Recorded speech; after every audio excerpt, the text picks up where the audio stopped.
नाजरीन, आप खबरें तफसील से। रियासती हुकूमत की जानिब से आज रविंद्र भारती में उगादी तकारीब का एहतमाम किया गया। इस मौके पर वज़ीर आला केसीआर ने बेशतर पुजारियों को तहनीत पेश की।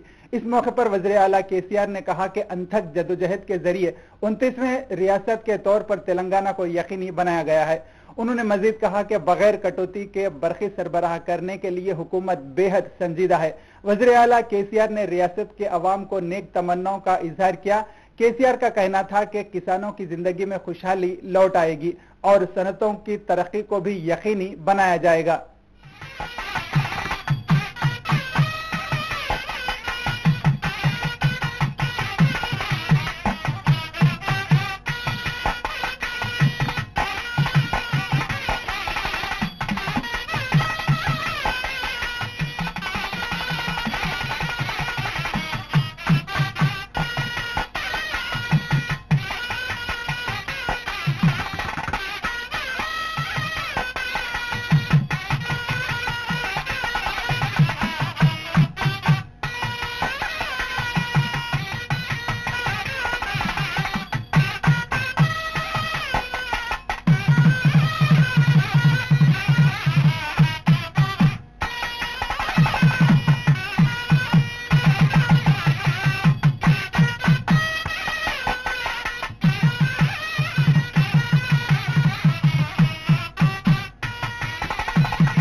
అర్చక మూర్తులు, కళాకారులు, కవులు, గాయకులు, చిత్రకారులు ఈనాటి ఈ కార్యక్రమాన్ని తెలంగాణ సంస్కారానికి, తెలంగాణ ప్రతిభకు నిలువుటద్దంగా మలిచినటువంటి మిత్రులు ప్రభుత్వ సలహాదారు ప్రధానాచార్య గారికి, సభలో ఆశీనులైనటువంటి తెలంగాణ ముద్దుబిడ్డలందరికీ మన్మథనామ ఉగాది శుభాకాంక్షలు.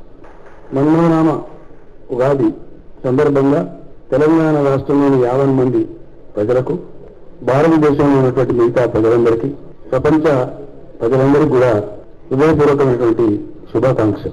మనం మంచి జరగాలని కోరుకుంటాం, మంచిని కాంక్షించుకుంటాం, మంచి వైపే పురోగమిస్తూ ఉంటాం. అందుకు ప్రతి సంవత్సరం ముగింపు, మళ్ళీ కొత్త సంవత్సరం ప్రారంభం. ఇది పెద్దలు చేసిన నిర్ణయం. ఎందుకంటే గత సంవత్సరంలో కొంచెం మనసుకు కష్టమైనా, కొంచెం మంచిగా లేకపోయినా, కొత్త సంవత్సరమైన కొత్త కాంతి, కొత్త వెలుగు జీవితంలో రావాలని కోరుతూ జీవన గమనాన్ని సాగించే క్రమంలో వచ్చేదే మన తెలుగు సంవత్సరం ఉగాది. తెలుగు సంవత్సరాలలో ప్రభావం నుంచి మొదలై మన్మథనామ సంవత్సరం కరెక్ట్ 29వ సంవత్సరం. తెలంగాణ రాష్ట్రం కూడా దేశంలో 29వ రాష్ట్రం. కాబట్టి డెఫినెట్ గా మన్మథనామ సంవత్సరం అంతా కూడా తెలంగాణ జాతికి, తెలంగాణ రాష్ట్రానికి, తెలంగాణ విద్యార్థికి, తెలంగాణ రైతుకు, సకల జనులకు సౌభాగ్యం చేకూరుతుందని నేను ప్రగాఢంగా నమ్ముతున్నాను.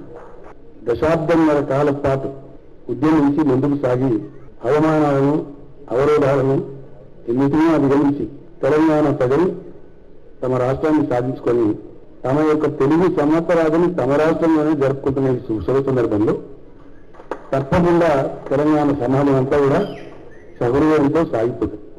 పరిశ్రమలు బాగా వస్తే తెలంగాణకి చెప్పినారు సిద్ధాంత్ గారు. వాస్తవం ప్రపంచంలోనే ఎక్కడ ఉన్నటువంటి పారిశ్రామిక విధానానికి తెలంగాణ శ్రీకారం చుట్టింది. ఎంటైర్ వరల్డ్ లో, నేను ఏదో తమాషా చెప్పడం లేదు, ఎంటైర్ వరల్డ్ లోనే ఏ దేశంలో ఎక్కడ కూడా లేనటువంటి పారిశ్రామిక విధానం, సెల్ఫ్ సర్టిఫికేషన్ మీద పరిశ్రమలకు అనుమతులు ఇచ్చే విధానం త్వరలోనే కొత్త సంవత్సరం లాంచ్ చేద్దామని అనుకుని రాబోయే కొద్ది రోజుల్లోనే శాసనసభ ముగుస్తూనే ఆ విధానాన్ని కూడా ప్రకటించబోతా ఉన్నాం ప్రముఖుల సమక్షంలో. ఆ తర్వాత సింగపూర్ నేను వెళ్ళినప్పుడు అక్కడ మాట్లాడుతుంటే mister Rao, if you implement 50% of what you say, the whole world will be in the queue to go to Hyderabad అని చెప్పినాడు. సో డెఫినెట్ గా మంచి ఉద్యోగంతో మంచి ఆలోచనతో ముందడుగు వేస్తే మనకున్న వసతులను వనరులను ఆకలింపు చేసుకుని కదిలితే తప్పకుండా శుభం జరుగుతుంది. చాలా పెద్ద ఎత్తున పరిశ్రమలు రాబోతా ఉన్నాయి, చాలా పెద్ద ఎత్తున పెట్టుబడులు రాబోతా ఉన్నాయి. అది రాష్ట్ర ఆర్థిక పరిపుష్టికే కాకుండా యువతకు మెండుగా ఉద్యోగ ఉపాధి అవకాశాలు కూడా లభించే దిశగా మనం పోతా ఉన్నాం.